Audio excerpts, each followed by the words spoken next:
Ceiling act ను తుంగలో తొక్కారని మండిపడ్డారు మంత్రి సీతక్క. ఫామ్ హౌస్ల పేరుతో యాక్ట్ కు తూట్లు పొడిచారని ఆరోపించారు. ఇందిరమ్మ ఇచ్చిన భూములను కూడా గత ప్రభుత్వంలో లాక్కున్నారని, ధరణితో అనేక అక్రమాలు చేశారని ఫైర్ అయ్యారు.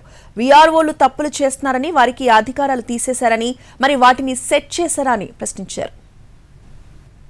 చూస్తే అధ్యక్ష, సీలింగ్ యాక్ట్ తుంగలో తొక్కబడ్డది. కళ్ళ ముంగట్నే వందలాది ఎకరాలు వేలాది ఎకరాలు ఫామ్ హౌస్లతో కూడుకున్నటువంటి భూమి ఏదైతే భూ వికేంద్రీకరణ జరిగిందో, భూ పంపిణీ వచ్చిందో, అది వాళ్ళ మళ్ళా కేంద్రీకృతమై ఒక్కొక్కరు మరి ఏ రకంగా ఫామ్ హౌస్లు కనబడుతున్నాయో అది మరి సీలింగ్ యాక్ట్ కిందికి రాదా?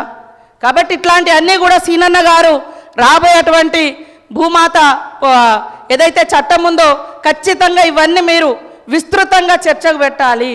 రైతుల యొక్క ఆవేదన వినాలి, ఆబ్జెక్షన్స్ తెలుసుకోవాలి.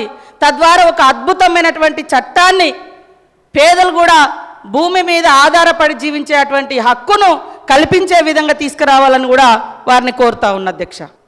కానీ ఈరోజు చూస్తే అధ్యక్ష, సీలింగ్ యాక్ట్ తుంగలో తొక్కబడ్డది.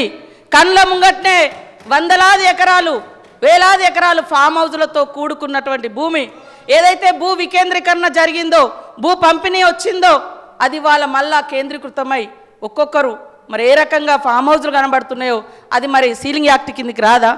కాబట్టి ఇట్లాంటి అన్నీ కూడా సీనన్న గారు రాబోయేటువంటి భూమాత ఏదైతే చట్టం ఉందో ఖచ్చితంగా ఇవన్నీ మీరు విస్తృతంగా చర్చకు పెట్టాలి. రైతుల యొక్క ఆవేదన వినాలి, ఆబ్జెక్షన్స్ తెలుసుకోవాలి. తద్వారా ఒక అద్భుతమైనటువంటి చట్టాన్ని పేదలు కూడా భూమి మీద ఆధారపడి జీవించేటువంటి హక్కును కల్పించే విధంగా తీసుకురావాలని కూడా వారిని కోరుతాం.